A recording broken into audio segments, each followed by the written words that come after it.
thanks for coming out. I think this is our fifth town hall Q&A that we've done, and this is our sixth.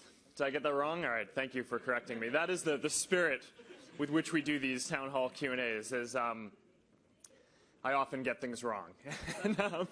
Okay, so the reason why we started doing these is that we've done them at Facebook, the company internally for many years, and it's this really valuable tradition where, on the one hand, I get to hear from people who work at Facebook and now are in our broader community about what the issues that you guys have are with what we're doing, right? So what we can be doing to serve you better and build better products for everyone in the world.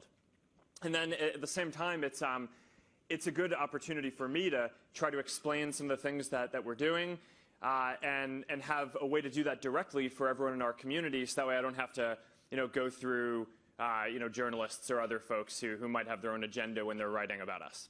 So that's what we're doing with our town hall Q&A, and I'm really excited that you guys are here with us. Today is actually it's my birthday, and I can't think of thank you.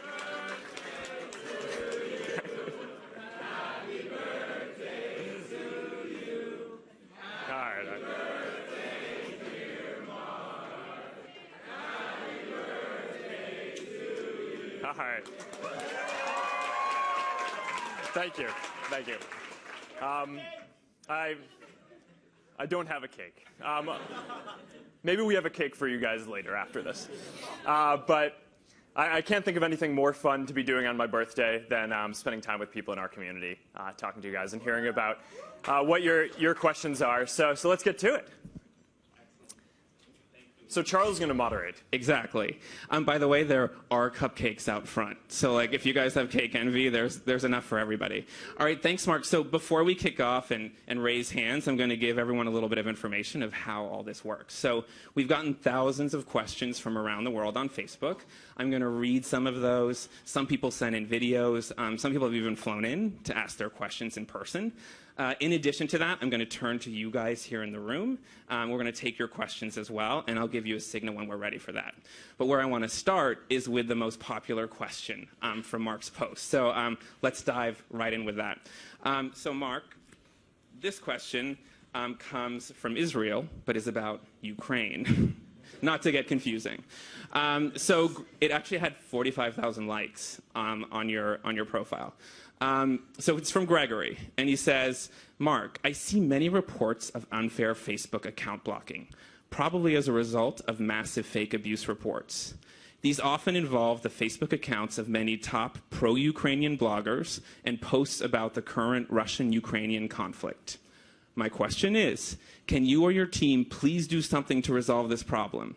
Maybe create a separate administration for the Ukrainian segment, block abuse reports from Russia, or just monitor the top Ukrainian bloggers more carefully. Help us, please.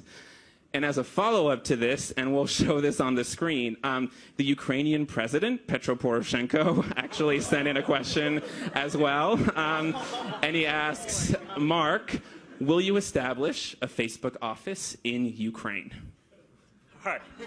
It's a mouthful. All right, well, let's get into it. So 45,000 votes for that question is I think makes it by far the most voted on question that we've ever had at one of these Q&As. So I did some research before this to make sure that I had the right answer to this one. There were a few different parts of the question. One was about content moderation and some specific types of content that have been taken down that some Ukrainian folks have posted. The second part of it is about how we do moderation and overall kind of what our approach is to that. And then the third, which Ukrainian president has written in on, is will we open up an office in Ukraine? So I'll go through each of those. For the first, there's been a bunch of content that has been posted that violates the rules that we have around hate speech, right? So we don't allow people to post content on Facebook that is overtly hateful towards another group, that has ethnic slurs, that tries to incite violence towards an ethnic group or anything like that. And unfortunately, there were a few posts that folks were posting that that kind of tripped that rule. And other folks in our community reported that in, and we looked at those, and we made the determination that some of these posts included these ethnic slurs against some Russian folks, and we took down those posts. And I looked into this personally because this question had 45,000 votes on it, so I wanted to make sure that I understood what I was talking about before we got up here. And I stand by that. I think we did the right thing according to our policies in taking down those posts. And I agree with the policies that we have around not supporting hate speech. I think that is a good set of rules that we have on the system. Now, there were a couple of questions that folks were asking about, were these posts by Ukrainians moderated by Russians, where there's the ongoing conflict between Russia and Ukraine. And there was this meme that was floating around that this policy and the content moderation was done out of a Russian office by Russians who were anti-Ukrainian. And that's not true. So first of all, we don't actually have a Russian office. So anyone who thinks that this was done out of a Russian office, that should probably put that to rest. We also don't have a Ukrainian office, and we actually don't have offices in a lot of countries around the world, but maybe over time. And what we try to do is when people write in and report content, we try to have folks who speak that language review it. And we have a European headquarters in Dublin, where we have folks who speak a lot of different languages from around the world, look at the different content, and that's what we did here.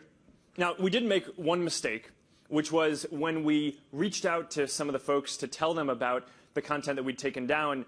There was a bug in our system where we accidentally told folks that we were taking it down because the post contained nudity instead of hate speech. So that was a mistake, and we are there was a bug in the software that we were running. We fixed that. We have reached out and apologized to folks. It's pretty clear if you look at the post that they don't contain nudity, so I understand why that was the source of some confusion. But we'll try not to make that mistake anymore. To the question from the Ukrainian president, and I think a bunch of other people wrote in with this as well, about are we willing to put an office in Ukraine? Over time, it's something that we might consider. Right? There are a lot of advantages to having people who work at the company, especially engineers and people who are building products, not spread all around the world, but instead just in a smaller number of offices where people can work more easily together. Right? If you always have to video conference or make phone calls to collaborate with people, and you have to work across a lot of different time zones, that puts a big tax on working together and makes it very hard. So there are areas like in sales or partnerships where it does make a lot of sense to have local teams who are working with local partners for things like engineering offices, and which is most of what we do at the company. It really makes sense to kind of try to centralize that in as few centers as possible, which is why we don't have offices in a lot of places around the world. But as we do look to expand over time, we will certainly consider all of these countries. So thank you for the question that 45,000 people voted on, and for the Ukrainian president for writing in. I don't think we've gotten that one before. Excellent. So I want to go to one of our fly-ins today. Ray, let's start with you. You'll be the first. Yeah. Hi, Mark. My name is Ray. I'm from New York, Brooklyn. And my question was about Oculus devices.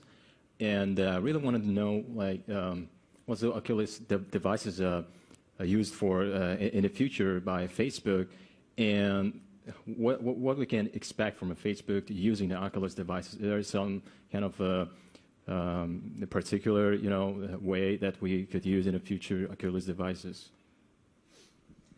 Yeah, so Oculus and virtual reality in general are areas that I'm really excited about, right? Because every 10 or 15 years, a completely new computing platform comes along, right? So in the 90s, we had these desktop computers and laptops, and you controlled them through a mouse, and it was very indirect. And now we have these much more intuitive devices, phones, tablets, where you can tap on them and interact directly with apps and software. And when the computing devices made that leap from desktop to the modern generation, all of the apps needed to be rewritten, right? Because the way that you interacted with them is completely different in a world where you're kind of touching your device and interacting with it directly as opposed to indirectly. And I think that virtual reality and augmented reality are basically going to be the next kind of leap beyond this, where we're probably going to need to, people are going to need to rewrite all these different kinds of apps, because instead of using something on a screen, you're going to be able to be immersed in a 3D world, right? So with VR now, you can already buy an Oculus dev kit. We announced that the first consumer version is going to be coming out in I think the first quarter of next year, but you can already buy a dev kit if you want, where you can put on a pair of the goggles or headset, and it feels like you're just completely immersed in this new world, right? And you can program it to be anything. So people build games. You can be in the middle of a 3D video.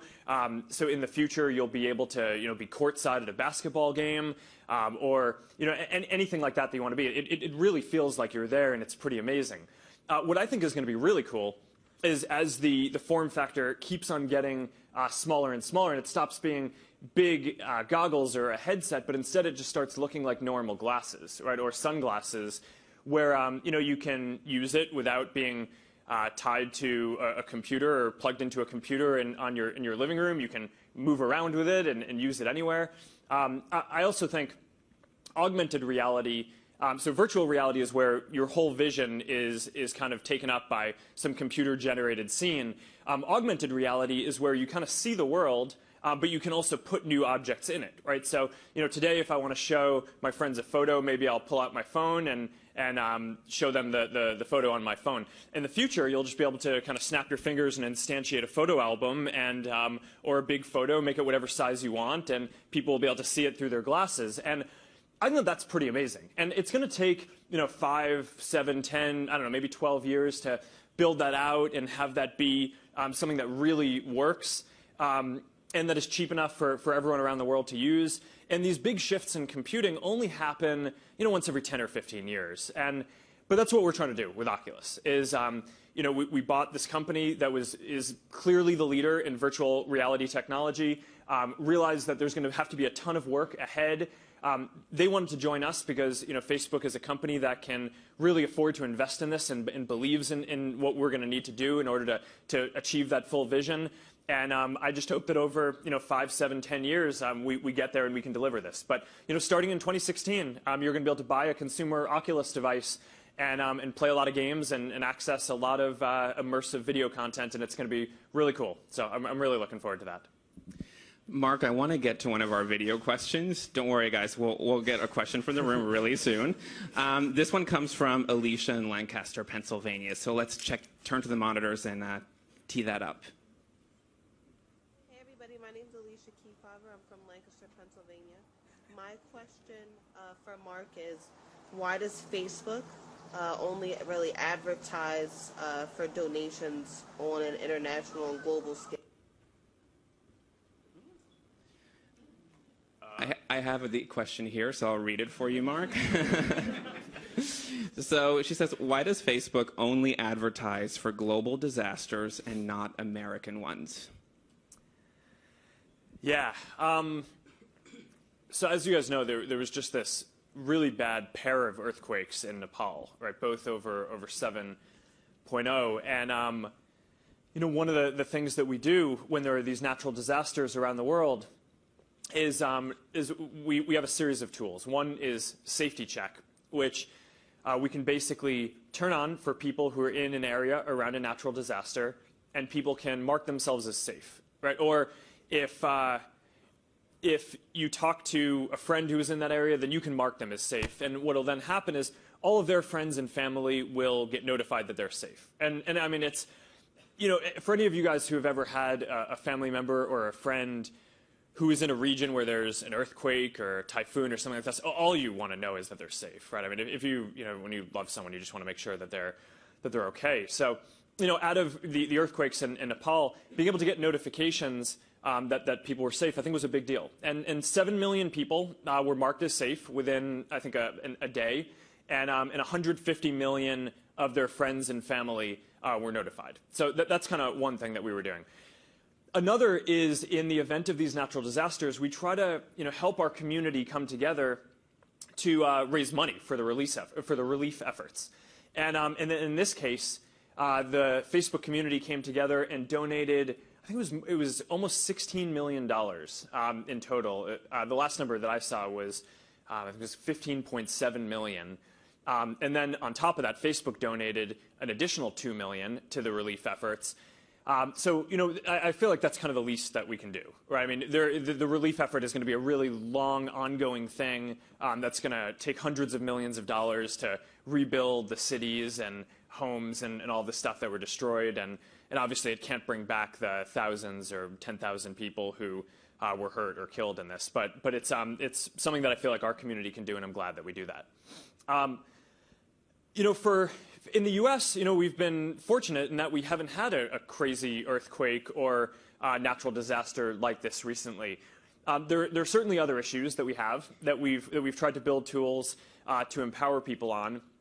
So, for example, one example is Amber Alerts. I don't know if you guys have heard of this, but there's this program for abducted and missing children, which it's not. That's not an earthquake. It doesn't affect everyone at once. But when this program that runs these Amber Alerts hears of a child who has gone missing, they can issue an Amber Alert out to people who are nearby in an area. And there are a number of places in which these Amber Alerts show up. But we realized if we show these on Facebook to people who are in that area, that'll be how most people see them. So we built an Amber Alerts tool, and we've only actually had to turn it on a few times, but fortunately, one of the times that we turned it on, we actually were able to help someone in our community, looked at it, saw the picture, and then actually realized that the kid who was missing was nearby, understood that because of seeing the Amber Alert on Facebook, and then called the police, and the kid was saved. So there are different things, I think, for each of these different communities around the world that we can be doing to enable the broader Facebook community to come together and help people who are in need. And we're going to try to do more of those. I just think that this is our social responsibility, is to give our community more tools to do these different kinds of things, and we'll certainly want to do more over time. All right, so let's open to the room. Who has questions here? You have a question? Come on over. Come hang out with me over here. Thank you. My name is Sachi. I was actually born in Nepal, and I have a lot of family members there currently. And just having that safety check that you just mentioned was like a great relief. It was hard. The phone lines were hard to reach, and just having that safety check was a great factor. And I just want to thank you on behalf of me and the whole Nepalese community for doing such a great job, and the donation and everything. It's just been great. So really thank you for all that. All right, let's go for a question now. Okay, on a completely different note, I work in a biotech company, and a lot of these Google, Apple, they're all moving towards kind of biotech, same page as helping the community with health care and all that. So I was just wondering if in the long future you have any plans of kind of venturing that avenue, like biotech or anything like that? Maybe. But the way that I think we can help solve problems in the world is by bringing people together, right? I mean, that's our mission, is around connecting people and connecting the world overall. And there are some pretty amazing stories that we hear from folks in our community about how they are coming together for health reasons, right? So whether it's folks who all have an illness in common, forming support groups.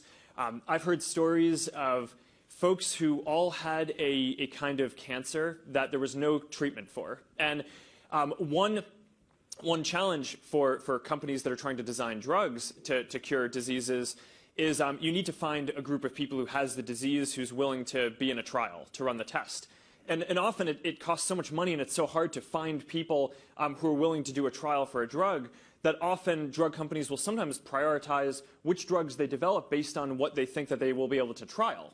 So we've actually heard of examples from people coming together to create Facebook groups for diseases that did not have cures, and came together and basically said, all put their hands up and say, if a company designs a drug, everyone who's a part of this group is signed up to be a part of the trial. And then, some companies have actually come through and delivered different trial drugs for that. So, Facebook as a company, we're never going to be the company that's designing the drugs, right? I mean, that's just not what we're good at in the world. And I think that's probably not a good use of, the people at our company, because we're just not experts at that. So what we should try to do is empower other folks who are to do their best work. Another example that I think is pretty interesting on this is, we have this whole developer platform where we try to empower engineers and entrepreneurs around the world to build different companies and nonprofits and tools that help people connect in different ways as well.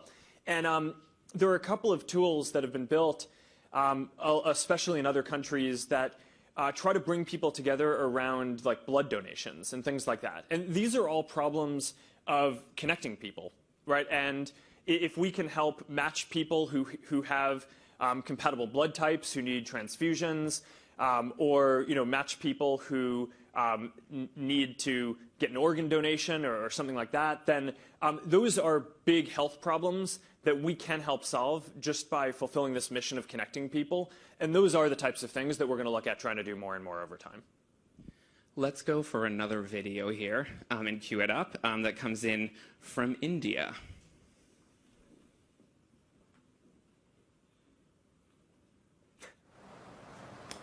Hi Mark and the Facebook team out there. I am Shambhavi Chaudhary from Bengaluru, India. I am a software developer. First and foremost, I would like to take this opportunity to thank the entire Facebook team for connecting our world like never before. So Mark, my question to you would be, how important is internet.org for the Facebook? And how do you see this initiative making our world a better connected global village? Thank you.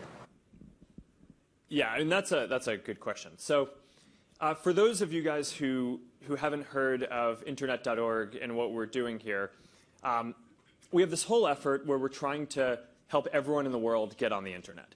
It turns out that the vast majority of people in the world have no access to internet, right? And living, here in the U.S. or especially here in Silicon Valley, it's pretty easy to miss that fact. But it turns out that there are about 7 billion people in the world, and only about 2.7 or 2.9 billion people have any access to the internet at all. So there are more than 4 billion people, the majority of people in the world, who don't have any access. And that's what we're trying to solve through this internet.org program, where we basically go around the world working with mobile operators and governments and local entrepreneurs to be able to offer some basic internet services for free. And the way that I kind of think about this is, it's kind of like, in the U.S. we have 911, right? So even if you can't afford to pay for your mobile phone, you can still always dial 911, right? And you can get help on basic things that you need.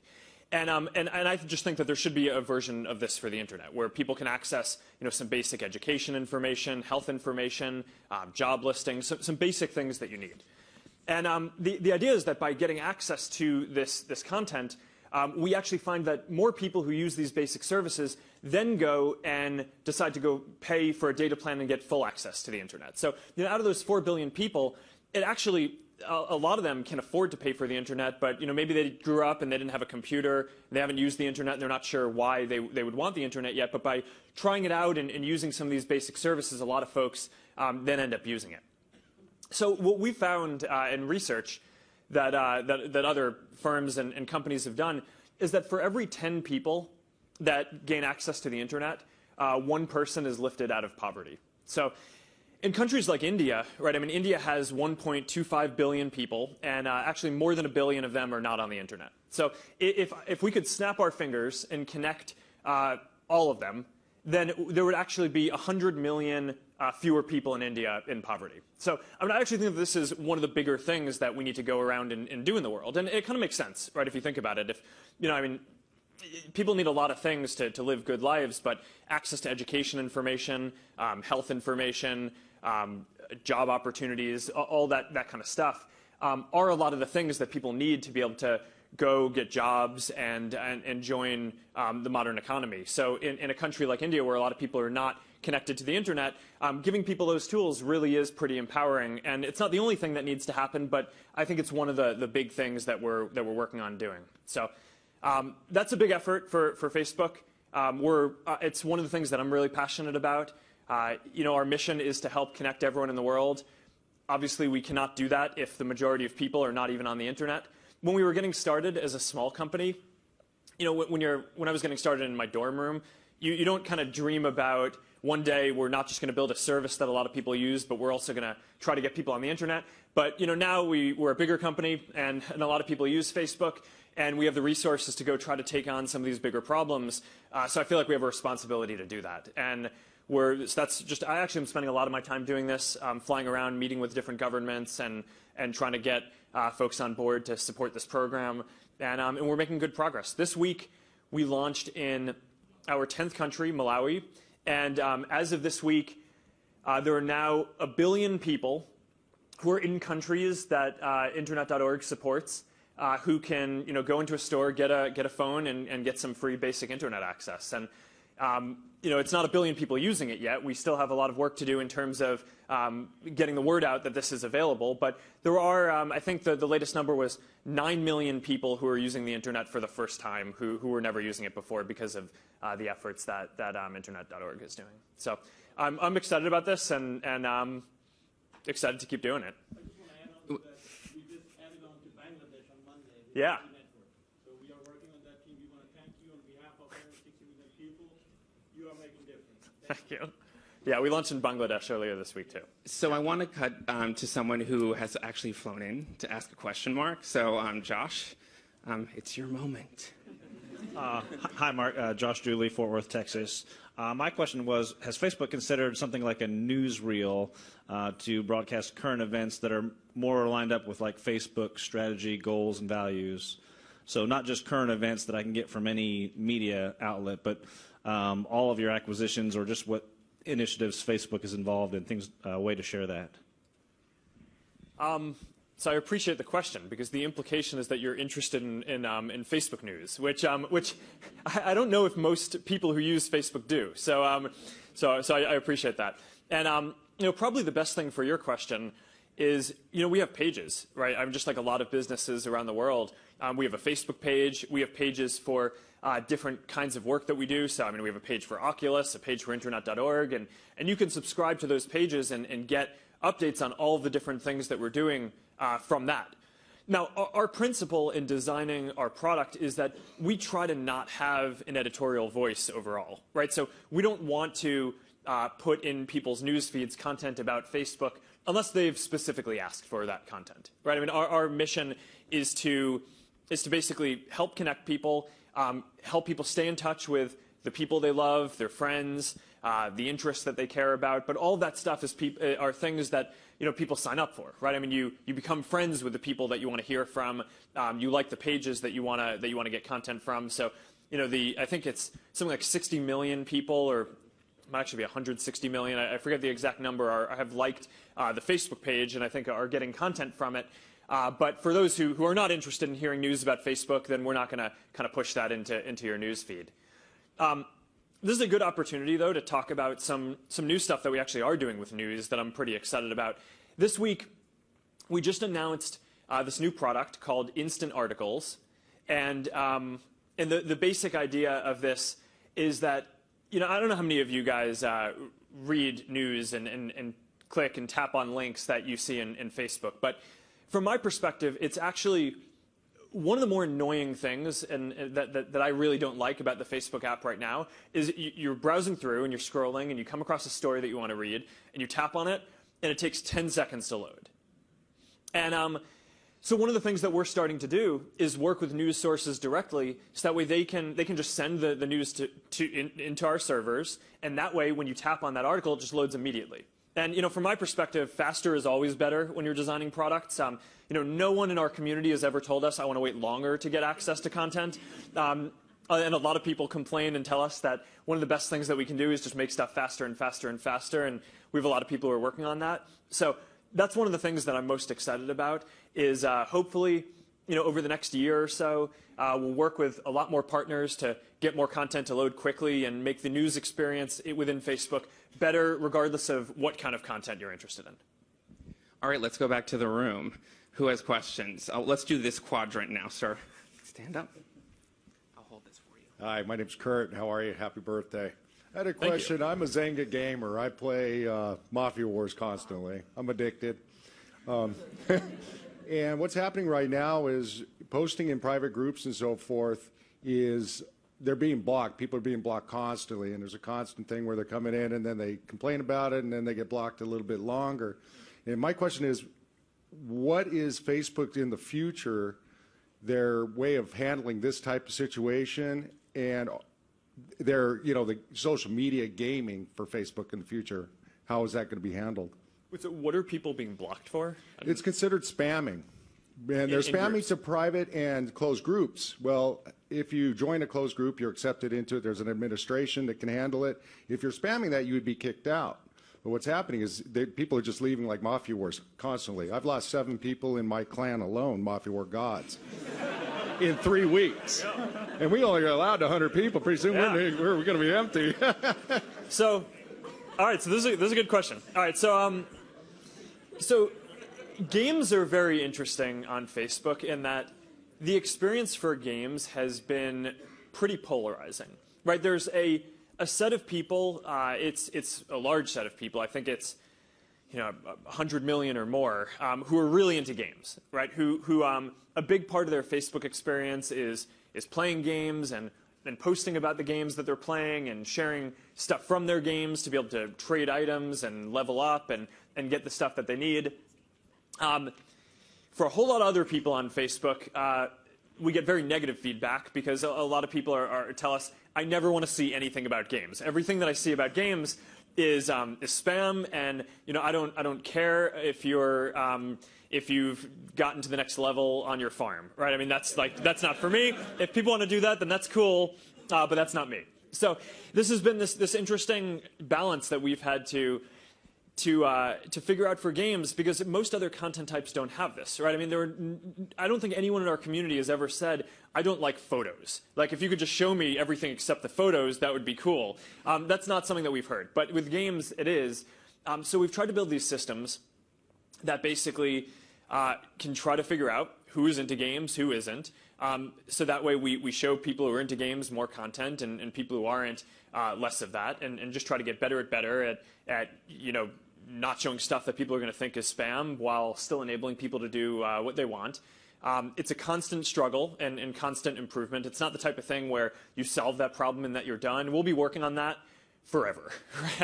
And so it's not that big of a surprise that what you're saying is that we can do a better job, because I think everyone on the team here knows that we can do a better job, both for the people who are game players and love this stuff, and for the people who don't want it to be a part of their experience. So yeah, I guess the basic answer is we just need to get better at understanding who is in which camp, and making sure that we're showing the right content to the right people.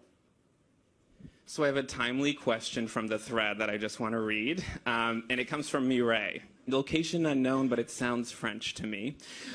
She says, Mark, okay, I'm asking, what are you and Priscilla planning to do for your birthday?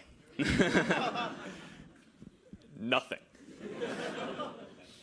I'm a low-key birthday person. My view is, like, I get too much attention the rest of the time. So I would like to just kind of have people leave me alone on my birthday. So I'm gonna go home. We're probably gonna cook dinner, hang out with our dog, and that's my idea of a wonderful evening. Last year so this year I'm turning 31. Last year I turned 30, and I actually arranged it so I wasn't even. I flew to the other side of the country for my birthday. I was like, oh, well, maybe if I have some business meetings on my birthday, then people at Facebook can't bug me or try to do anything or surprise me. I was wrong. I came back. My assistant had filled up my conference room with balloons, which was pretty funny. But then, I'm a really stubborn person, right? So then it was like, oh, that was a funny surprise. Like, maybe. Should we clear the balloons out? I'm like, no, I'm going to just do all my meetings with all those balloons. And so then it gave way to some pretty funny dynamics, because, the normal reviews that I have, like a lot of them are pretty contentious. Product teams will come in and they'll talk about what they want to do or what they think they're doing, and I'll say, well, are you really doing what people want? And we'll like have this debate back and forth. And there was this particularly contentious review that we had, and I'll just never forget it because we were sitting there. It was ridiculous. We're all like up to our waist in balloons, and like everyone is just so sad. And they're all just like sitting there, and I'm just like, it's like, you guys have to do better work. It's like you're letting our community down. We like need to do better work, and it's just like. So I think we have this wonderful photo of that where it's like everyone is just up to their waist in balloons, and like everyone is just like, oh man, what are we doing? So we're not doing that this year, but I think I'm just going to go home and cook a meal.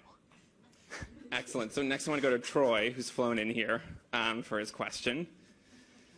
Hey, Mark. I'm Troy from Mesquite, Texas. Kind of a weird question. More towards you than Facebook. What was your favorite video game growing up as a kid, and did that lead into any programming thoughts to get to where you are now? Yeah. No, I think this is a really good and important question. My favorite game, since I was a kid, and I still actually really like it, although it's a few generations later, is Civilization. You get to kind of build up. It's a really fun game. Helping a civilization design an economy and develop science and stuff like that, and try to keep everyone peaceful. I like that. But what I really did a lot when I was a kid was I made a lot of games for myself, and they were terrible. But this was how I got into programming. I got a computer when I think I was 10 or 11. I started using my parents' first computer, and then got my own, and was playing games and wanted to make them better. So I just started kind of messing around and designing some stuff myself. And the games were terrible by any objective measure of a game, but there's some gratification that you get when it's your game, right? And when you're playing something that you designed. So I would do these things like, I grew up in New York, and there was all the snow, and I would kind of force my sisters to have snowball fights, and they didn't want to do that, so instead I made like a snowball fight game. So then everyone was happy, right? I mean, it was a terrible game, but like I got to play a game, they got to not get hit with snowballs. It was just a win all around. And I do think that this dynamic around kids growing up and building games and playing games is an important one, because I actually think that this is how a lot of kids get into programming. And I hear a lot that parents are concerned about their kids playing games, and there are valid concerns, and I think that there's an important debate to be had around that. But I do think that if you're a parent and you don't let your children use technology, but you also want them to grow up to be a computer programmer, or at least be able to, or not want to, but be open to that if that's what they want to do, then I actually think giving people the opportunity to play around with different stuff is actually one of the best things you can do to kind of help people explore give them a creative outlet and give them experience with things that they can then kind of mess around with and build some of themselves. I definitely would not have gotten into programming if I hadn't played games when I was a kid. So Mark, I want to throw a question in here that seems to have been a hot topic recently. And it is, we've been seeing a lot of headlines in Europe about tensions with tech companies like Facebook. What's your take on that? All right, well, that's a big one. So what's my take on this? There are a few different big trends that are going on, I think, in Europe and around the world. One big one is that this phenomenon of a company, a technology company, but really any company, being able to get started and then 10 years later be serving 1 billion people around the world. That's pretty new in the world, right? I don't think that's something that was not really possible 30 years ago. And the technology enabling that, it kind of changes a lot of things and opens up a lot of questions. And I think governments around the world are kind of figuring out what the right frameworks are for regulating really important issues like privacy and security and things that are really important, right? And that companies take seriously, but that also people rightfully rely on their governments to make sure that there are the right laws around these things and that everyone is kind of acting in a good way. So that's kind of one trend, is just that this phenomenon of new companies is kind of a big one, a new one. The other thing in Europe specifically is there's this big debate around how much Europe should be a union, right, like the U.S., versus a bunch of independent countries.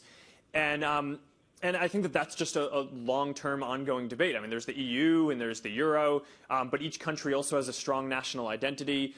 And one dynamic that we see is that each country has very different laws.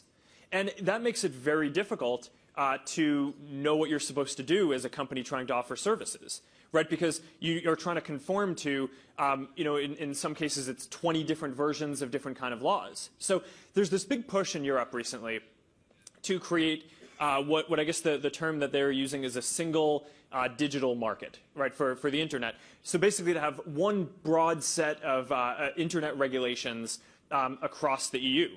And I think that would be very good.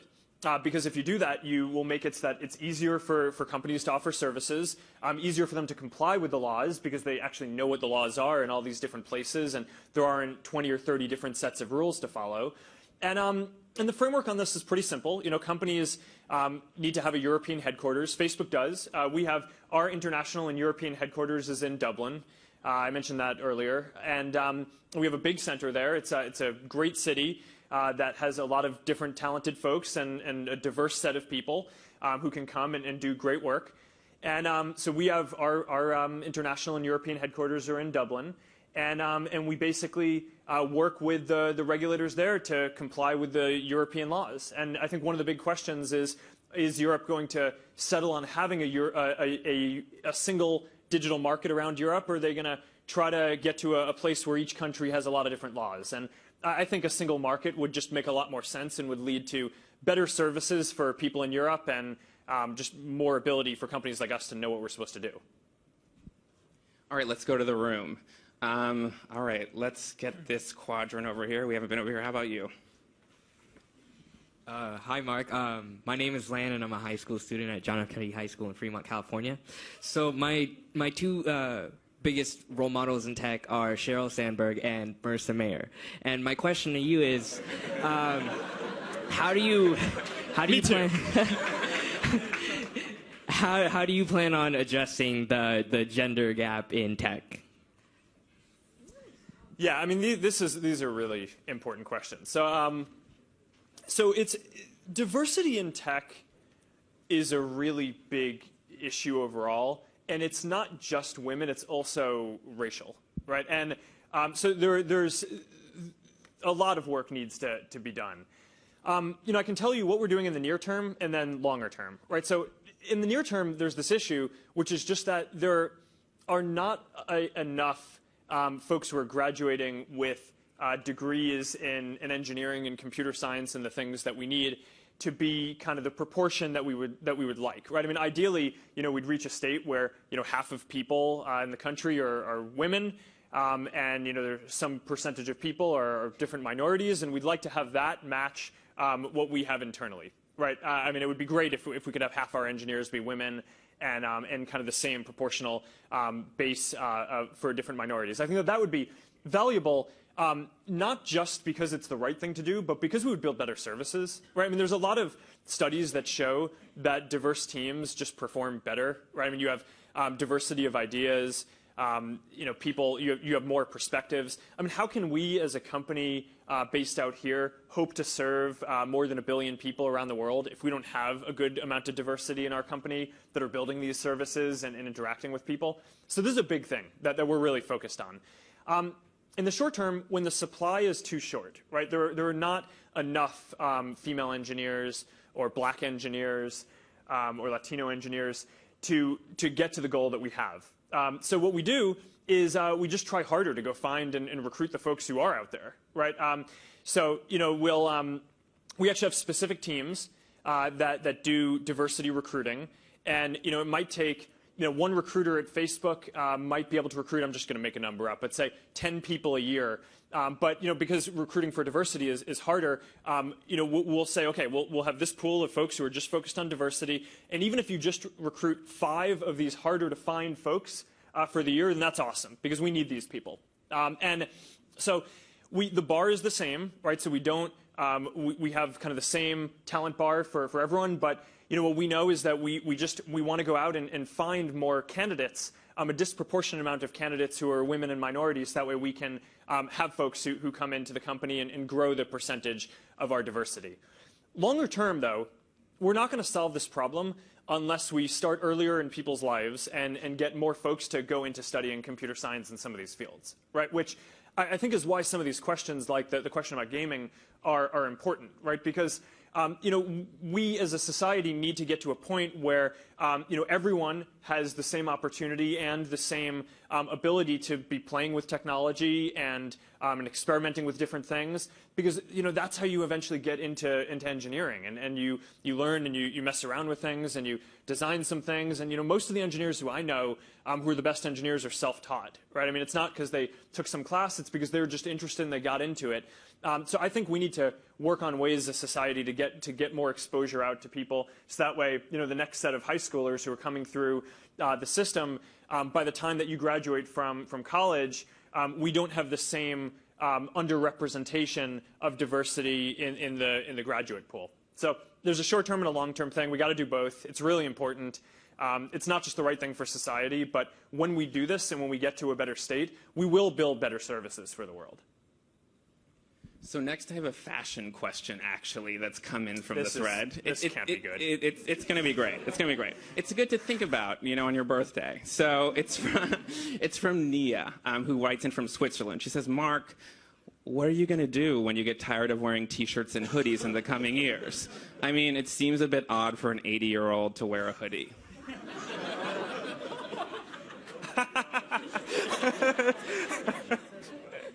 All right. Well, I have like 50 more years, so I think I'll figure that out by the time hopefully I live to be 80. I don't know. My philosophy on this, which I've, interesting enough, this is not the first question at a town hall Q&A about gray T-shirts, but the philosophy is, I don't spend a lot of time thinking about fashion, as you can see, and that's because there's a lot of psychological research that shows that when people make decisions, it takes some of your energy, right? Even if it's a small decision, like what you're going to eat for breakfast or what you're going to wear, and I don't want to spend my energy on that. I want to come in and spend my time and my energy working on things that are going to build better products and help connect the world, right? So even if this is just a small thing, it helps me not have to think about some of this other stuff, and I appreciate that. So I don't know. When I'm 80, I don't know. Maybe who knows what kind of incredibly unfashionable thing I'll have. Maybe I'll wear like a unitard. I mean, it's or a one piece. A unitard may be bad, but what is it called? A onesie? Yeah, I mean that would be. It sounds comfort focused. I like that. Yeah. So we have one more person. Onesie, I think, is what I meant. I think unitard would traumatize a lot of people. Onesie's good. So we have one more person who's flown in, Ramsey here, so I want to make sure we get to you. First of all, happy birthday. I'm from Kansas City. My name is Ramsey Mosen. My question is about Messenger. Earlier this year you announced the platform, a lot of really cool, exciting features that were announced. I'm curious, what's your vision for Messenger? Do you see it as a replacement for email? What's your vision for the product? Yeah, so we're really focused on messaging right now, and we build Messenger, which a lot of people are using now to connect with friends on Facebook. We also acquired WhatsApp, and they joined us last year. And a lot of people use WhatsApp around the world for free text messaging and really just a fast, reliable service. So, the goal is we want to build all of the basic communication utilities that people want to use, right? And we want to make higher quality versions of what you've had in the past, and we want to make them free, right? So, so in the past, people had to pay for SMSs. In a lot of countries, it's still actually quite expensive to pay for SMSs. People are paying for phone calls and long-distance phone calls. And, we just think that all that stuff, we can make it better and we can make it cheaper. And that's valuable for folks. So, with services like Messenger and WhatsApp, they're free. People use them to communicate a lot. You can express a lot of different things that you couldn't necessarily do in texting. You can communicate in groups, right? So texting over groups is kind of annoying and pretty cumbersome. But with things like Messenger and WhatsApp, it's super easy to do. It's actually a lot of what people do is they have a group for their family or a close group of friends, and they'll just have this thread, and it'll be running for months or a really long period of time. And that might be the primary way that they keep in touch with folks. So that's really cool, and we're trying to enable that. I'm really excited recently about VoIP calling, right? The ability to call someone through Messenger or WhatsApp now too. And one of the reasons why I'm excited about this is that the quality of calls that you can make with VoIP is actually higher than the quality that you can make by making a normal voice call on your phone, because they actually go over two different networks. The voice call goes over this voice network that mobile operators have, and VoIP goes over the data network that the internet goes over. And the internet is going over a much higher bandwidth connection. So when you're making a VoIP call, you can actually, it's a much higher bit rate, it's much more fidelity. And if you go try this out after this Q&A, give someone a call on Messenger or WhatsApp, you'll probably notice that it's just a higher quality call and it's free. So I think if we can deliver this to not only people here in the US, but all over the world, especially where a lot of people are still charging a lot for this stuff, that's really valuable. And it's a really important utility for helping people stay connected. Right? A lot of what people do is just text the people that they love. Okay, I want to go back to the room. My folks over here haven't gotten a question yet. What about you, sir? Back there, you want to come hang out with me over on the side?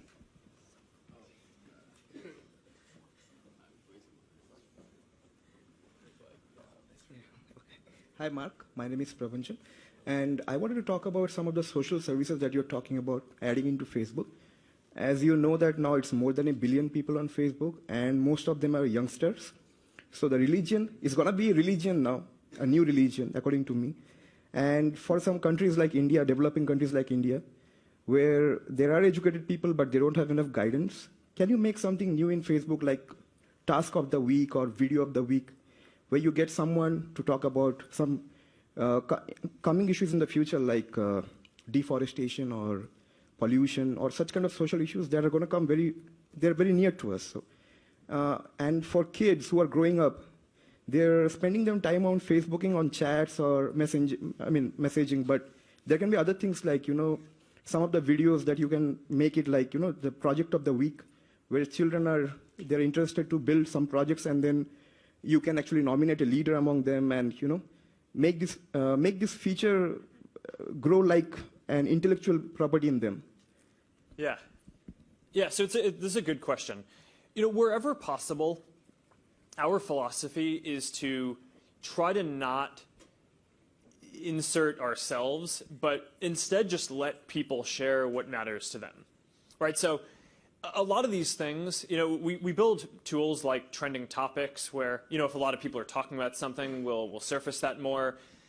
Even the stuff that we highlight, like the earthquake in Nepal, we didn't actually do the work, right? I mean, we just highlighted it because, we knew that this was an important thing that a lot of people cared about, and we donated money, but our community actually came together and donated a lot more money, and the community did that, right? I mean, we didn't do that. So overall, I think the goal over time is going to be not to do more and more ourselves, but to build more and more tools to empower people to organize around all these different causes, right? So whether it's raising awareness for the kind of causes that you're talking about, deforestation or whatever different issues people care about, and there's certainly a ton of different important issues in the world that need to get dealt with and solved, or health issues like the ones that we talked about earlier. Our goal over time will be to build tools that empower people to do that. and use the social network and the connections that they have on Facebook to kind of self-organize in groups of people that are interested in taking on these different problems and have the solutions come about that way, rather than having the answer always be, we put something on top of newsfeed, right? Which obviously that's not that scalable, and we can't do that every day and can't cover all of the important issues in the world. So I do think that this is going to be a much better way to solve these issues over time, is just giving people more and more tools to do this. Mark, we actually got a question on the thread about Mother's Day, and I spied your mom in the audience, so I feel like this is going to keep you really honest. There you go. No parents. But people want to know, what did you do with your mom for Mother's Day this past Sunday? So I'm lucky. My whole family lives out here, and so so everyone came over for a nice brunch, and we all thanked my lovely mother, who's here, for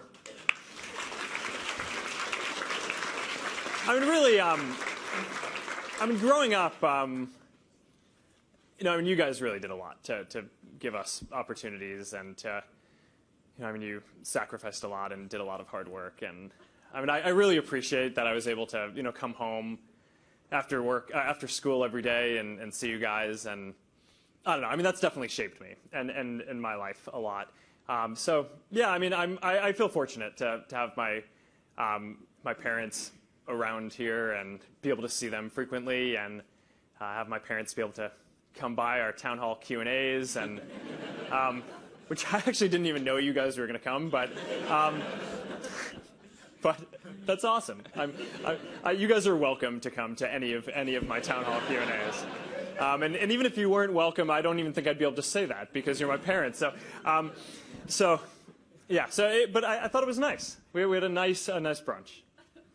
All right, I've got one last question here. I think here from Andrew. Okay. Hi, Mark. So I have one question. I'm a small business owner. I have a place called Boba Guys up here in San Francisco. I have a question. So given the decline in organic reach, how should businesses like ours, or any business, think about the role of pages? Yeah, this is an important question. So just to give some context on this, we're always trying to improve the algorithm that shows the most relevant content in newsfeed, right? And there have been a few questions that have touched on this. There was the game question before, where some folks want to get game content, some folks don't. Some folks want to see a lot of content from businesses in their newsfeed, others don't. And what we try to do is continually improve how accurate we are in getting people the content that they're going to be interested in in the system. So that's what we're trying to do with all the changes that we're making in newsfeed.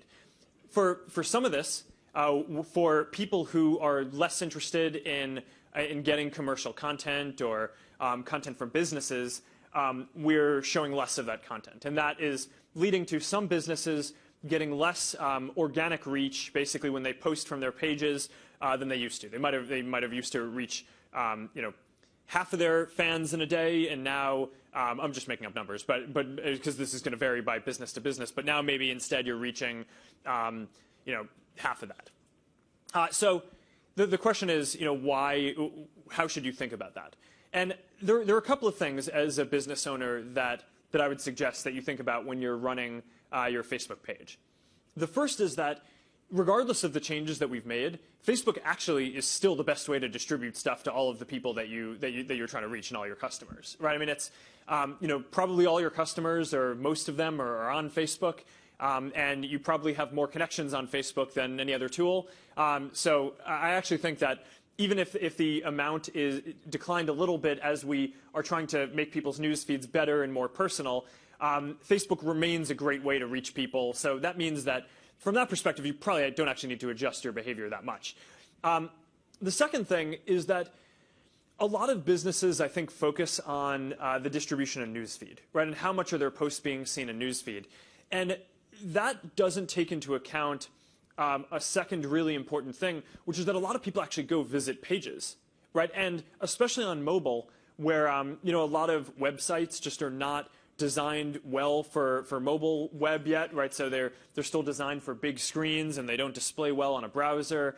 It was a lot easier to navigate to a small business web page on desktop, whereas on mobile, most people spend more of their time in apps than on the web, and a lot of people probably aren't going to download a lot of apps for every small business that they interact with. What we're seeing is that people's pages on Facebook are actually becoming a more and more important presence where customers will actually go look them up to see, hours that a restaurant or a store are open, to see what their friends think about it. Typical types of things that you might have previously gone to the website to go see.